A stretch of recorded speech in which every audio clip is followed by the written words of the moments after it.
ಸಖತ್ ಖಾರ ಬಣ್ಣ ಮತ್ತು ರುಚಿ ಆಚಿ ಚಿಲ್ಲಿ ಪೌಡರ್. ಸದನದಲ್ಲಿ ಹೆರಾಲ್ಡ್ ಕೇಸ್ ವಿಚಾರವನ್ನು ಕೂಡ ಪ್ರಸ್ತಾಪ ಮಾಡಲಾಯಿತು. ನಮ್ಮ ನಾಯಕರ ಮೇಲೆ ಸುಳ್ಳು ಕೇಸ್ ದಾಖಲಾಗಿದೆ.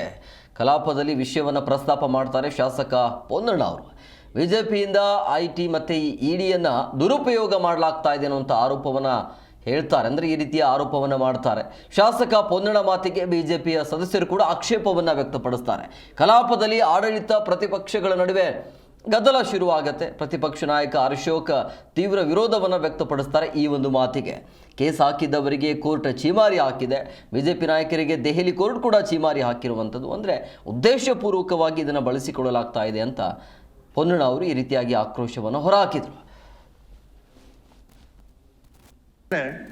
ಬಹಳ ಮುಖ್ಯವಾದಂಥ ವಿಚಾರವನ್ನು ಇವತ್ತು ಚರ್ಚೆಗೆ ತಂದು ಇಡೀ ಸದನ ಸರ್ವಾನುಮತದಿಂದ ಒಂದು ತೀರ್ಮಾನ ಮಾಡಬೇಕು ಅಂತ ನನ್ನ ಒಂದು ಮನವಿ.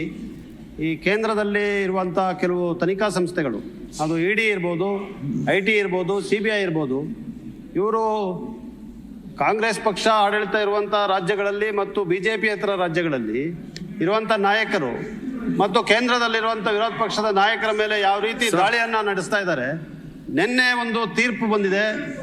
ನವದೆಹಲಿಯಲ್ಲಿ ಒಂದು ಕೋರ್ಟ್ ನೀಡಿದಂಥ ತೀರ್ಪಿನಲ್ಲಿ ನಮ್ಮ ನಾಯಕರು, ವಿರೋಧ ಪಕ್ಷದ ನಾಯಕರಾದಂಥ ರಾಹುಲ್ ಗಾಂಧಿ ಅವರು, ಮೇಡಮ್ ಸೋನಿಯಾ ಗಾಂಧಿ ಅವರ ವಿರುದ್ಧ ಒಂದು ಸುಳ್ಳು ಪ್ರಕರಣವನ್ನ ಇಡಿ ಅವರು ದಾಖಲೆ ಮಾಡಿದ ಬಗ್ಗೆ ಚೀಮಾರಿ ಹಾಕಿ ಒಂದು ತೀರ್ಪನ್ನ ಕೊಟ್ಟಿದ್ದಾರೆ ಮಾನ್ಯ ಅಧ್ಯಕ್ಷರೇ. ಇದರಿಂದ ಬಹಳ ಮುಖ್ಯವಾದಂತಹ ಒಂದು ವಿಚಾರ, ಬಹಳ ತುರ್ತಾದಂತ ಪರಿಸ್ಥಿತಿ ಕೂಡ ಕಾನೂನು ಪಕ್ಷಗಳ ಮೇಲೆ ಸಂಸ್ಥೆಗಳ ಇಡಿ ಸಂಸ್ಥೆ ಅದು ವಿಶೇಷವಾಗಿ ನಮ್ಮ ಮಾಡುವಂತ ರೀತಿ ಅವರ ಎಲ್ಲ ರೀತಿಯಾದಂತ ಸ್ವಾತಂತ್ರ್ಯವನ್ನ ಮೆಟ್ಟುವಂತ ಕೆಲಸವನ್ನ ಮಾಡ್ತಾ ಇದ್ದಾರೆ. ಇದನ್ನ ಗಂಭೀರವಾಗಿ ಅಧ್ಯಕ್ಷರೇ